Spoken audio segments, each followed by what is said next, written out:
Students, चलिए हम लोग प्रश्न संख्या 3 को हल करते हैं। देखिए प्रश्न संख्या 3 में क्या कहा जा रहा है।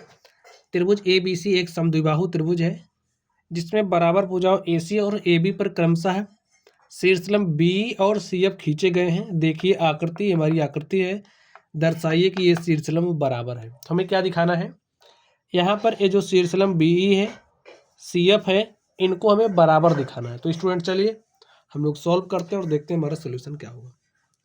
तो सबसे पहला आप काम क्या करोगे, जो हमें दिया है उसको लिख लीजिए। लिखिए दिया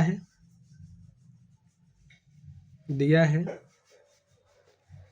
ए बी सी एक समद्विबाहु त्रिभुज है।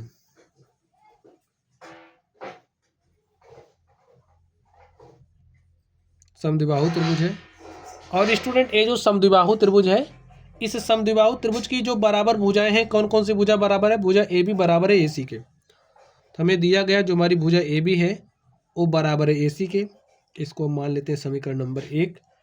आगे देखिए, अब ये जो बी और सी एफ है क्या है, शीर्षलंब है। ठीक है, तो यहाँ पर ये जो कोण है, जैसे अगर हम इस कोण की बात करें, एंगल बी ई सी की 90 डिग्री होगा। एंगल बी ई ए की बात करें, ए भी हमारा कितना होगा, 90 डिग्री। इसी तरीके से यहाँ पर जो हमारा एंगल सी एफ बी वो क्या है, 90 डिग्री। तो इधर वाला भी हमारा कितना होगा, 90 डिग्री। इतनी बात आप लोग समझ गए। चलिए आगे देख लीजिए, मैं सिद्ध क्या करना है, लिखिए सिद्ध करना है। सिद्ध करना है, इसमें और लिख लीजिए बी तथा सी एफ शीर्षलंब है। ठीक है,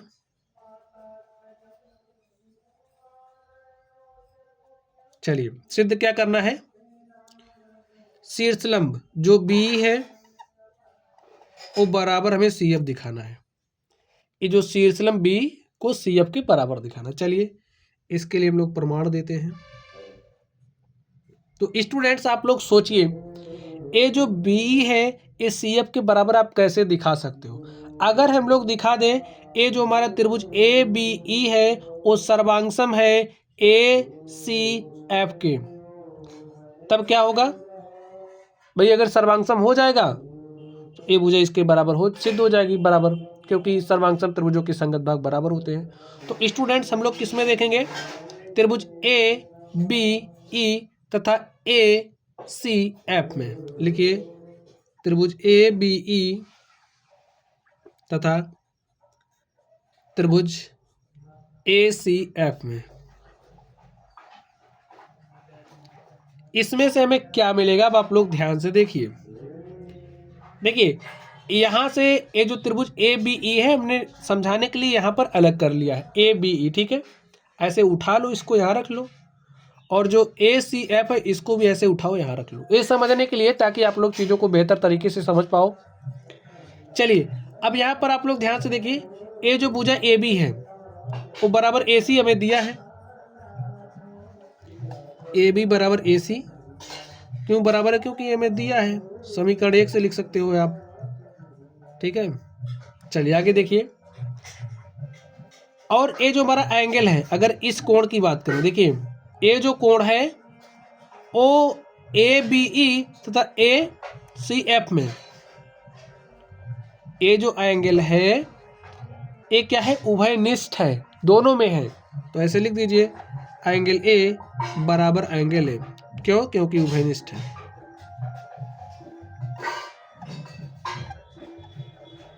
आगे देखिए, अगर इस एंगल की बात करें, एंगल ई ए ई बी, लिख लीजिए एंगल ए ई बी बराबर होगा एंगल ए एफ सी के। यहाँ से देखिए ए एफ सी, इसी एंगल की बात हो रही है, तो एंगल ए एफ सी, क्योंकि क्या है, प्रत्येक 90 डिग्री है। समझ गए आप लोग। चलिए अब आप लोग ध्यान से देखिए, ए एंगल इसके बराबर है, ए एंगल इसके बराबर है, ए भुजा इसके बराबर है, तो संगत कोण बराबर है, संगत भुजा बराबर है। तो एंगल एंगल साइड, ठीक है, ये एंगल इसके बराबर, एंगल इसके बराबर, ये साइड इसके बराबर। तो एंगल साइड सर्वांग समता की कसौटी लागू हो रही है। लिखिए एंगल साइड सर्वांग समता की कसौटी से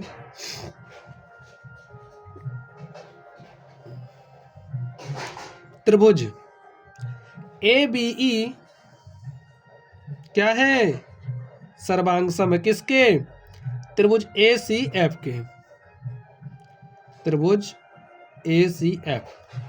अब हमारा जो त्रिभुज ABE है वो सर्वांग सम सिद्ध हो गया ACF के। अब स्टूडेंट्स क्या मिलेगा यहाँ से देखिए, इसलिए जो हमारी BE है वो बराबर हो जाएगा CF के। अब आप बताइए क्यों बराबर होगा, चूंकि अगर दो त्रिभुज सर्वांगसम हैं तो उनके संगत भाग बराबर होते हैं। सर्वांगसम त्रिभुजों के लिख लीजिए, त्रिभुजों के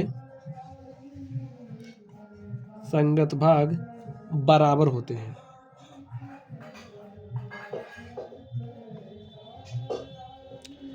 ए इसके संगत है, त्रिभुज से देख सकते हैं ए इसके संगत है तो संगत भाग बराबर होते हैं, ए भाग इसके बराबर होगा। तो बी बराबर CF हमें दिखाना था, स्टूडेंट हमने दिखा दिया है। तो इस तरीके से हमारा क्या हो चुका है, प्रूव्ड हो चुका है।